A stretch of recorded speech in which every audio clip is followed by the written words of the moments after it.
she's beautiful. Just an old rust bucket. What, are you kidding? Look at those lines. It's a work of art. That ship wasn't assembled, it was sculpted. I think I'm in love.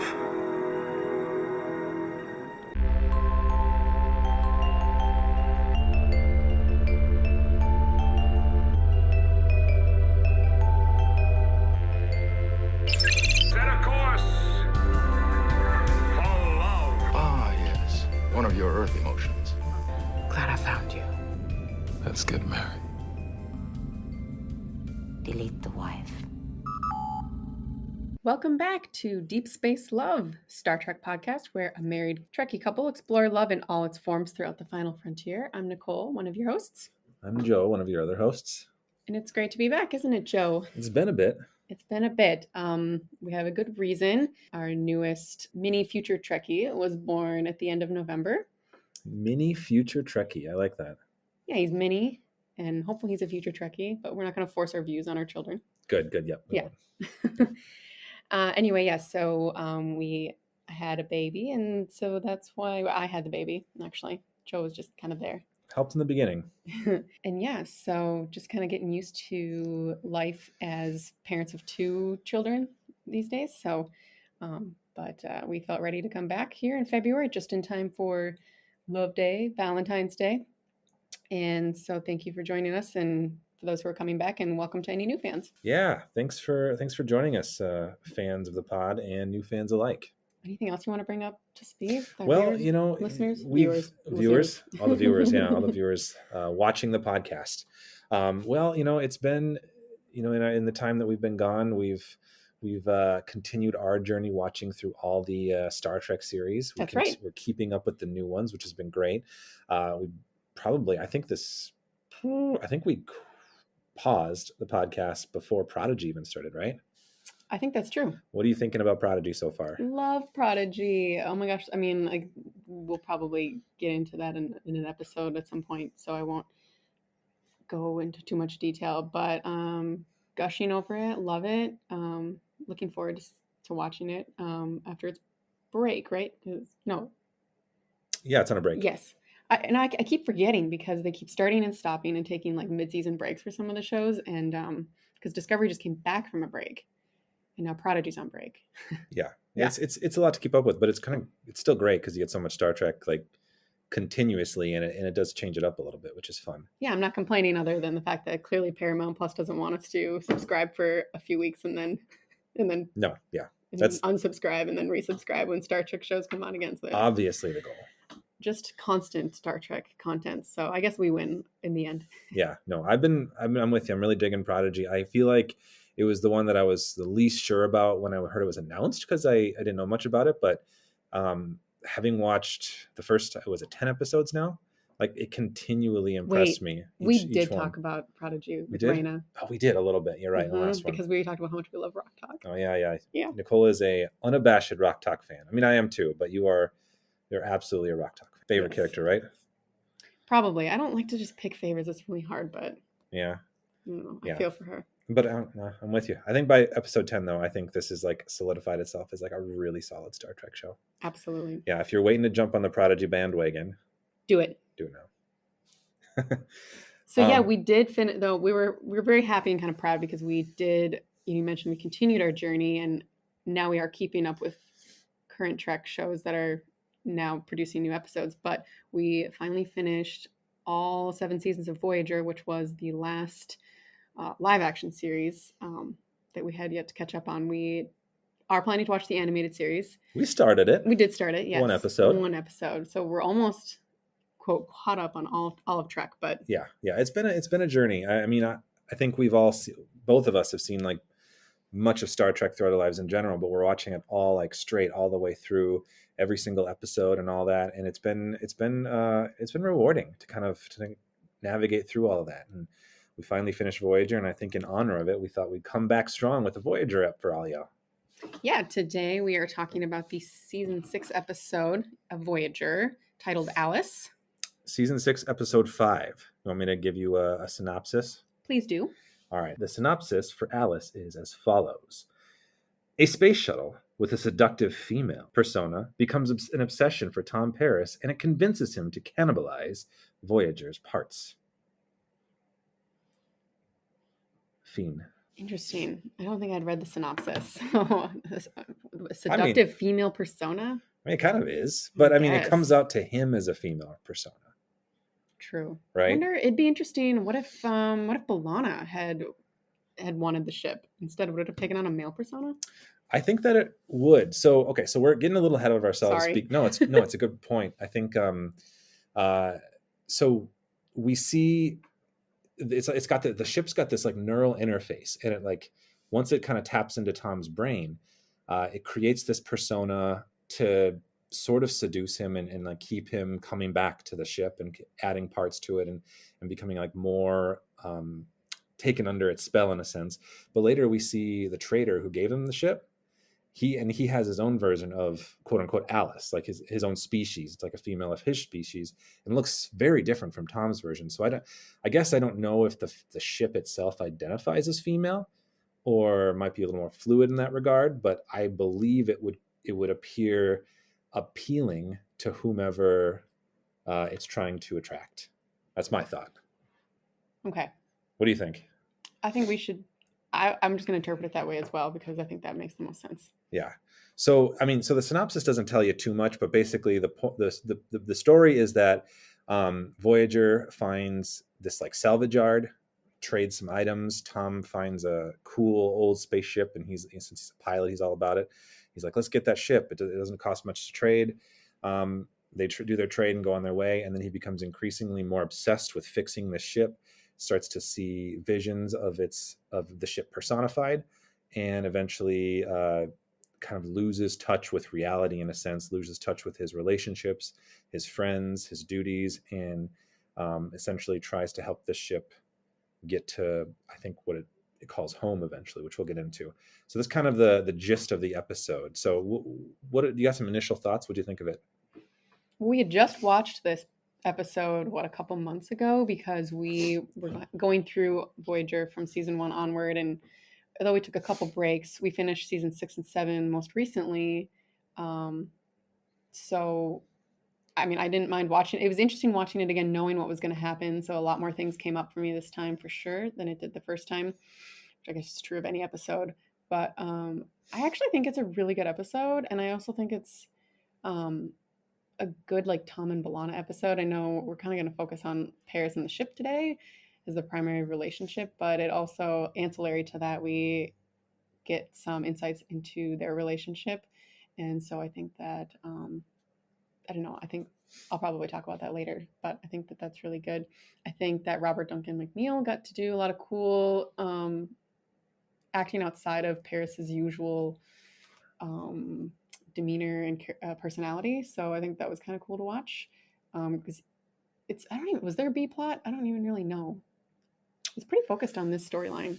Yeah, you're probably right. The B-est of plots, I don't know if that makes sense, B-est of plots, it would maybe be Neelix discovering that special item that the trader didn't realize was expensive. The beryllium. The beryllium crystal, yeah. That could be construed as one mainly, but not. I think it's mostly the A plot. Yeah. So, yeah, this is mostly what we're looking at. So, yeah, I mean, I think it's a pretty solid episode. Yeah, I don't know, it's kind of got some, it's like a thriller, not really horror, but like a thriller. Although there's like kind of some like really creepy parts in the beginning, especially when you don't know that you're going to see sort of this like that Tom's going to see a woman personifying the ship, I guess. Because at first you think he's maybe B'Elanna. He thinks maybe B'Elanna's like in the shadows there talking to him, and then when he like realizes it's this like strange woman, well, he doesn't. Yeah. No. What did you think? I agree with you. I think it's a really, really good episode. I think to your point, it does give like Robert Duncan McNeill some different bits to act on. Like he gets really intense there in some moments, and it's really well done, I think. One thing that maybe not our listeners know about me, is I love it when we see kind of the seedier side of the universe in Star Trek. Like I'm all about space bars. That's one thing I love. Space bars, space casinos, all that stuff. And this was like kind of like a space junkyard. And I kind of dug that too, because we get like this trader who's a little bit seedy, kind of got that used car salesman vibe, like hard. And I also thought the makeup, so the trader's name is Abaddon and is played by John Fleck, who is a Trek regular. He's been DS9, he's been Voyager before, but most notably, I think he's Silic. He's Silic in Enterprise, the Suliban. Suliban, thank you. But he's great in the role, just like eating it up. But the makeup of his character is so interesting, and it's very 90s space opera to me. Like, it reminds me of a character from Farscape, actually, but it just fits this vibe of this kind of like wacky, weird space opera thing that feels almost not quite in the mold of the Star Trek that we always know and love, but I think it works in this episode really well, and I like seeing those aspects of the universe. So that was fun for me. I thought the Alice ship itself was cool. It's like cool concept. Yeah, it's also just although it was not. I mean, it's not cool in the universe, yeah, but it's cool to us. But like the design of the ship was kind of cool too. It seems like it's evidently a repurposed like Starfleet shuttle set, I think. But like they make it all green and they add these little elements to it, so it kind of works. Like it feels scrappy the way like the set department probably put it together, and I like that.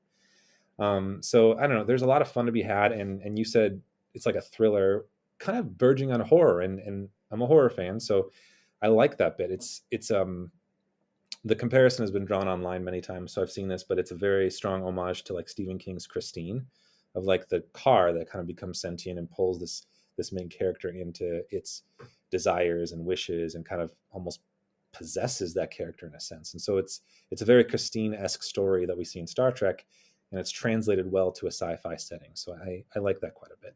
For some reason, the car kind of taking over and having its own personality reminds me, just way off topic, but that Wellington Paranormal episode with the ghost car. The ghost car, yeah. I don't know why that just...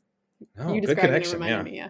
We're Wellington Paranormal fans. That's a Christine episode too of Wellington Paranormal. Yeah. Mm-hmm.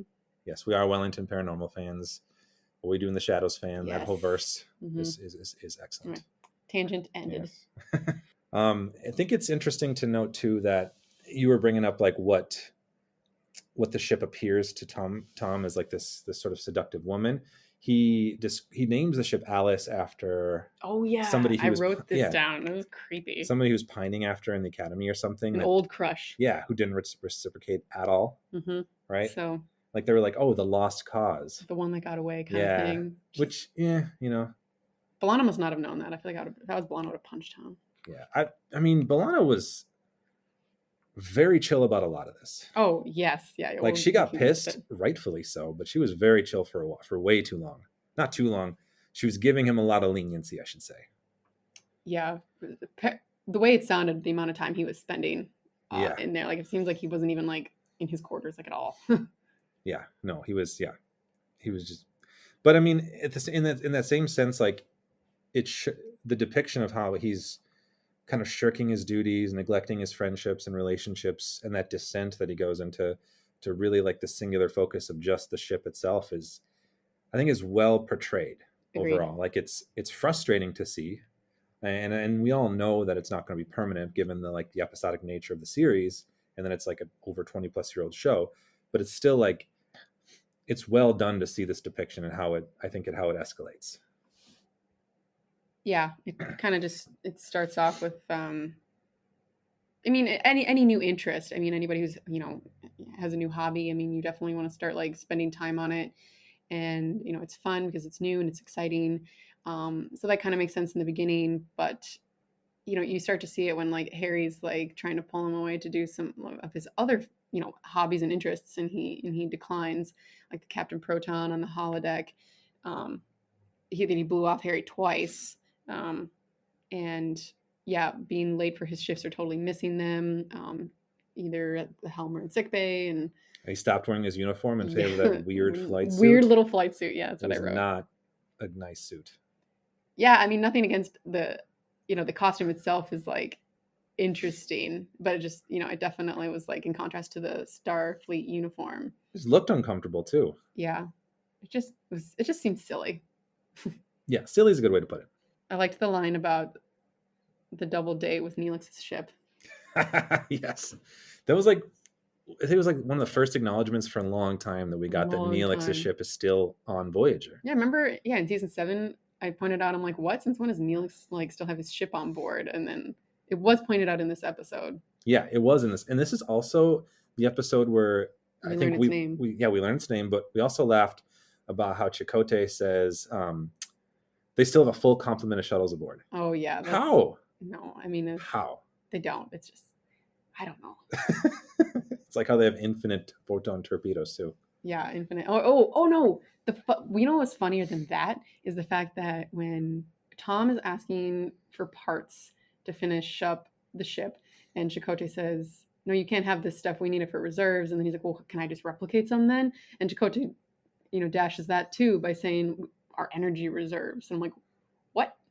Since when is that a thing?" It's like, It only comes up when it's convenient. yeah, Yeah. like here, yeah. Yeah. We love Voyager. We do, but it is funny the way that. Yeah, you got to poke a little fun at that.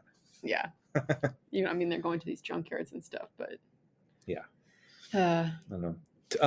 To your point too about the horror bits, I think that one of the scariest scenes for me was the part where B'Elanna goes in there, and when she kind of finds out that she realizes Tom's been, I guess as the synopsis says, cannibalizing parts from Voyager, and she goes into Alice, and Alice is like venting the life support and locks her in there and doesn't allow her to communicate out. Like that's like a horrifying concept, really. Yeah. Like being stuck in something you can't, and you're just. had to take a deep breath, Yeah. like when there's someone underwater and it seems like they might start drowning, and you're like, like, thank goodness for air. I'm the one I'm not suffocating. This is just a show. Yeah. Oh yeah. Scary. No, I know. Anything where you lose air or like oxygen or underwater, I struggle with those scenes. I mean, they're effective, but yeah, it's scary. There was, again, watching it the second time around, there was, some of those like red flag mentions at the beginning of the episode. The traitor, what's his name? Abaddon. Can I give you a small tangent on there? So okay. Abaddon apparently is, let me pull up my notes here. Okay. Abaddon is actually a Hebrew name for the abyss of hell or destruction. So. Wow, it's a bit heavy. Kind of heavy. It could be, I saw this on a website, could be foreshadowing the trek into the abyss that we have at the very end, in a sense, that particle fountain. I don't know if they thought that much into it, but fun fact.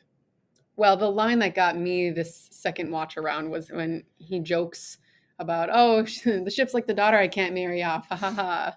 And I was like, oh my God. It's kind of weird because he actually had that same sort of obsessive, like, I guess, I don't know, romantic type, whatever. He clearly, his version of Alice, it wasn't like a daughter relationship. But anyway, just the fact that it was kind of like, yeah, I need to shirk this.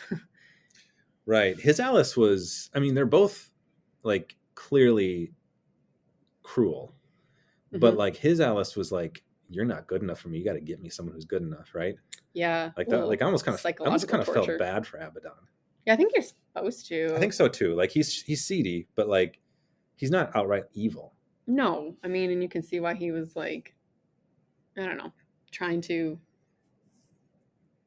I guess we don't know exactly, do we? What? Sorry, I'm thinking out loud here.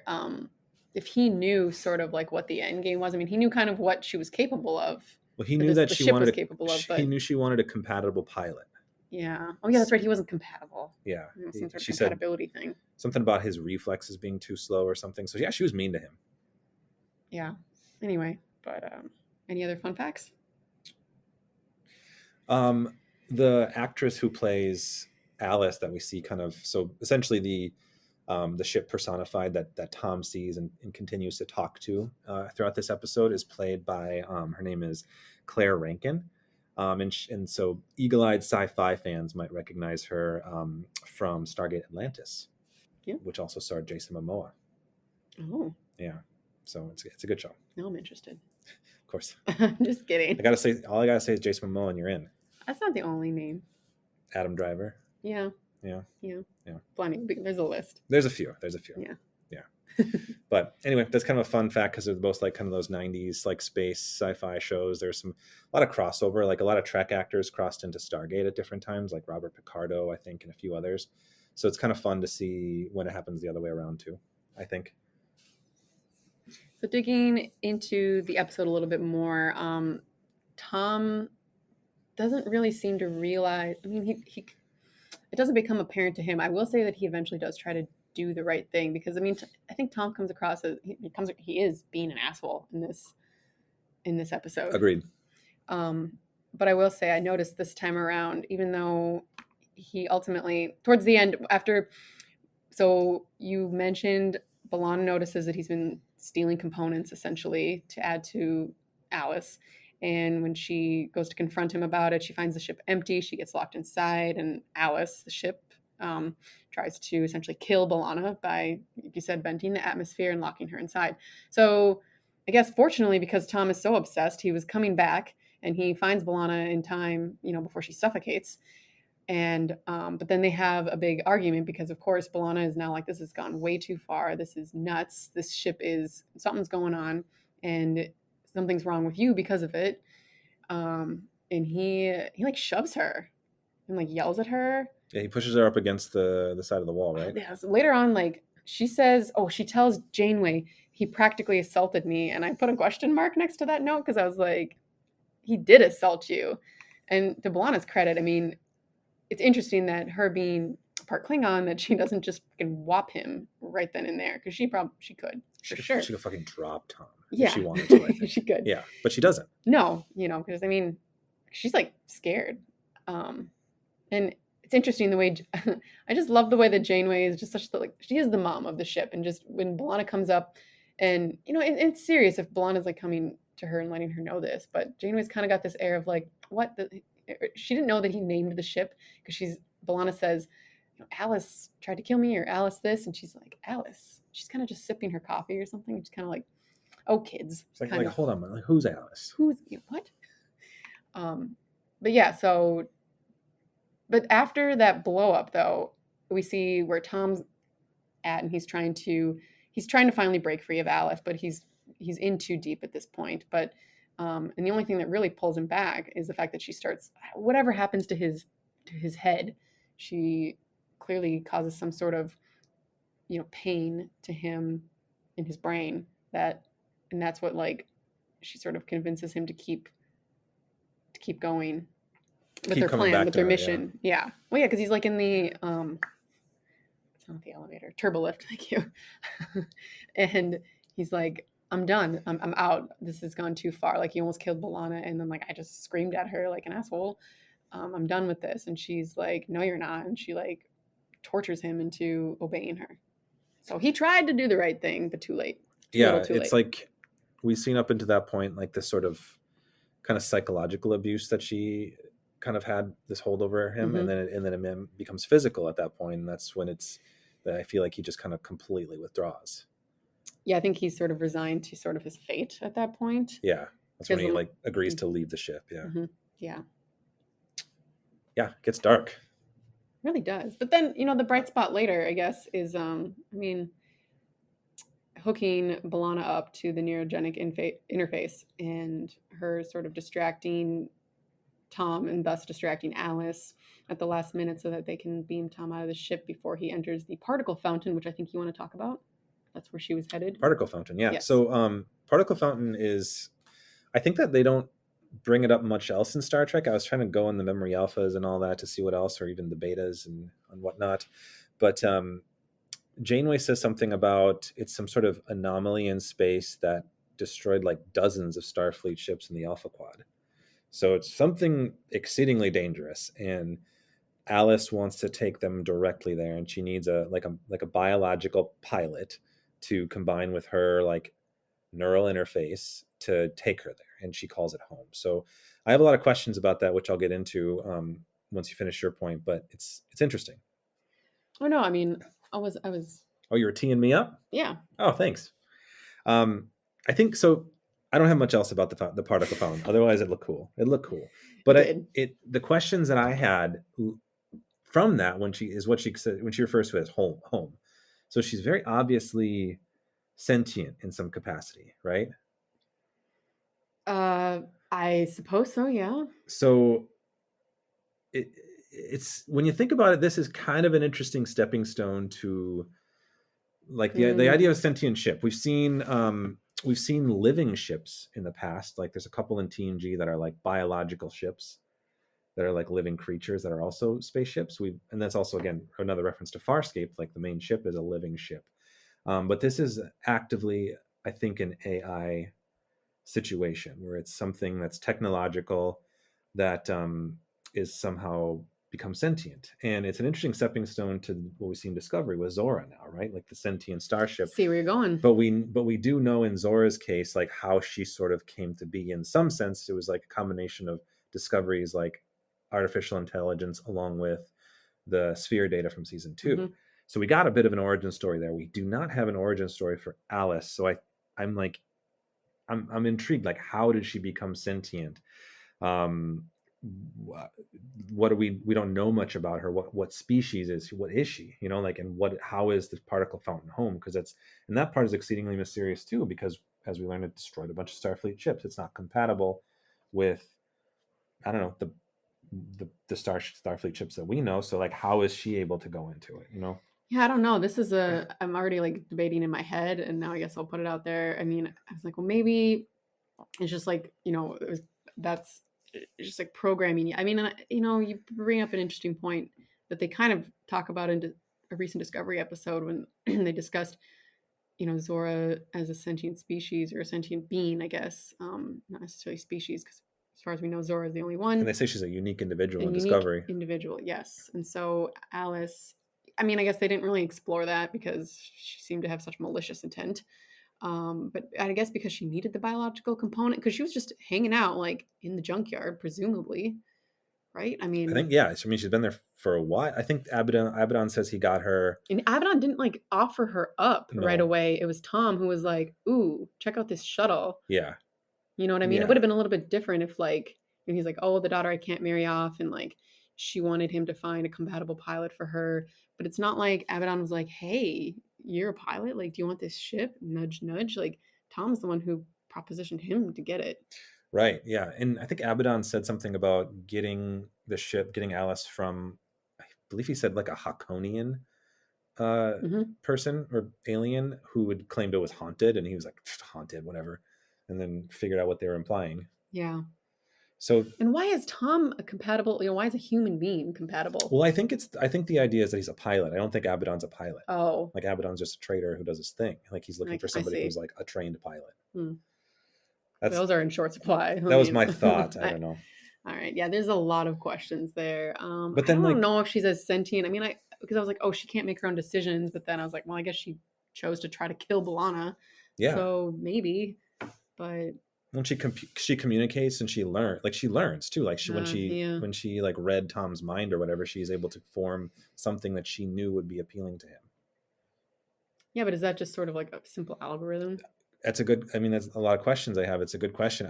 She's recognizing B'Elanna as a threat to the mission.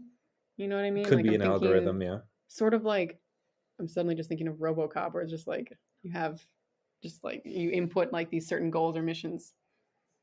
And, you know, and that's the directives, directives. Thank you. And so, although there's other stuff going on in RoboCop, I don't know, it was like a bad reference because the 3 laws that he has to follow, right? Yeah. So you know, I guess that's where I'm going with that. I mean, and there's plenty of other examples of that in Trek. So I don't know. So are you? Yeah, I guess the question then is like, is she a parasite because she needs to latch onto something biological to survive? Or just to continue to do what she needs to do? She could be a parasite because she could be both, I guess. Like I'm not saying like, okay, if we agree that she's a parasite, which now that you say that, I do agree she's a parasite, but does that mean she's not sentient? I don't know. And I guess I'm saying not sentient. That's really just where I'm falling. And if she's not sentient, like who programmed her? Like what was the result? Like is her mission to bring Tom, this biological being, into the particle fountain? Is it just in essence, would it destroy the ship that she is inhabiting and Tom? Is that a way to feed whatever programmed her? Is that how they eat? Like, is it a monster kind of I thing? really don't know. I don't think the writers know. Well, Honestly. I'm getting deep into the lore here. Like, I'm like writing my own sequel here. Okay. Well, Like, what do you think? I don't know. I mean, and it seemed like the ship obviously was destroyed in the particle fountain. So, yeah, I don't know. Yeah, I'm not sure if Was the goal? She seemed upset that Tom was beamed out. Like, was he supposed to be? Like, would that have made not a perfect, but like a more complete melding of them? I don't know. I think so. Would Tom have become an energy being? I don't know. I don't know. I mean, she Particle seems to have needed him to survive the particle fountain. And so but I think, or to my other thought is that like maybe if she goes in there with him, then whatever entity programmed or is waiting for them would be able to successfully like get nourishment from that, was my thought. But just the ship components, that wouldn't work. I don't know. Okay, yeah, I don't know. I think this is definitely a tangent now. It was a long tangent. Maybe this is what our fans come for. Let's get back to the love aspect. All right. Well, a lot of implications. I do think one more thing. Okay. That this would be, it probably won't be because I don't think it's that famous of an episode, but this would be a cool one for like a show like Discovery to pick back up. Like this species, given what they're doing with Zora, it could tie in really well and seeing like a different side of that, of a sentient ship. Okay. Like Zora and Alice would not get along. No, but I mean, it definitely explains a lot of the apprehension that the crew, and I guess particularly Stamets, had about Zora, and like, sort of accepting her as like a sentient like member of the crew. Yeah, that's true. The mistrust that was there. Yeah, that could add to it. I mean, I know they mistrusted Control to begin with, so there's that. But like, yeah, that was kind of the example that they gave of like a negative. Yeah, interpretation. Or maybe Zora would feel empathy for Alice. She would, which would definitely create a conflict. Yeah. So hey, I mean, so whichever Discovery writers listen to this podcast, right? Because I'm sure you're out there. Maybe one's free. Okay. Yeah. So I mean, all right. So anyway, back to the love story. Back to the love stuff. I mean, can we even call it a love story? It's more like an obsession. Yeah. No, I would agree with you. Yeah, it's obsessive. I think we already kind of know. We can just talk about our rating because I think we're probably on the same page. Mm-hmm. Sure hope so. Why don't we just? I mean, it's been a while. Should we just go over the rating scale one more time? Sure. I mean, okay. Okay. Just for. I mean, we might have some new fans listening in if haven't come to the show for a while, but we have a patented rating scale in which we rate the romance in question in the episode or episodes that we're watching, and it ranges from Resistance is Futile, which means really, really hot and awesome, great relationship. The step below that is Fully Functional, which means we like the relationship quite a bit. Step down from that is Fascinating, which we're kind of a little unsure, but we're kind of like, we like where it's heading, but we don't know. Step below that would be a Yellow Alert, seeing some red flags, and a step below that is a Red Alert, which is just exceedingly toxic. Mm-hmm. So I'm sure that all of you know that we're probably going with Resistance is Futile here, right? Mm-hmm. Well, I mean, I guess kidding. Tom's resistance was futile ultimately, yes. But that's not what that means. Definitely a Red Alert. Yeah. Oh, yes, I agree. Agreed. Did you want to expand on your Red Alert rating? I mean, she was only ever using him, and like we said, psychologically manipulated him and abused him, and then also physical abuse, and she was jealous, tried to kill B'Elanna, and besides, I mean, he was taking over his life. She was taking over his life. Not coming to work. It seems like he was neglecting personal hygiene from the sounds of it, from a couple comments in the episode, and she was isolating him from his friends, family, everyone who actually cared about him. I mean, I could go on. I mean, I'm sure I'll leave you some points to make. Toxic, Red Alert. She was going to kill him basically in the end, because we know that particle fountain would have done him in. Yeah, no, I don't feel like I can make any more points other than you. I mean, you're absolutely right. He neglects his duties, pushes away his friends, his girlfriend at the time? They're not married yet, right?